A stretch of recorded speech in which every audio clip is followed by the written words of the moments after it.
In today's video, I'm going to teach you how to delete overlays. If you're cleaning up your StreamElements account or removing older overlay layouts you no longer use, this process is quick and straightforward.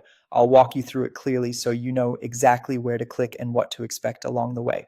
To get started, go to the StreamElements dashboard. Once you're on the dashboard, give the page a moment to fully load so all of your menu options appear properly.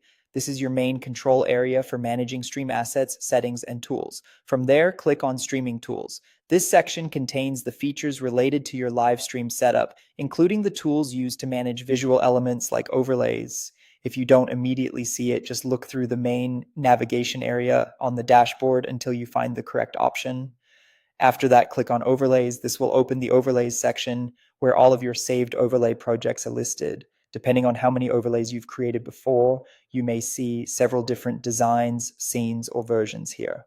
Now find the overlay you want to remove from your list. Take a second to make sure you've selected the correct one, especially if some of your overlays have similar names or layouts. It's a good idea to double check before deleting, since this helps avoid removing something you still plan to use later.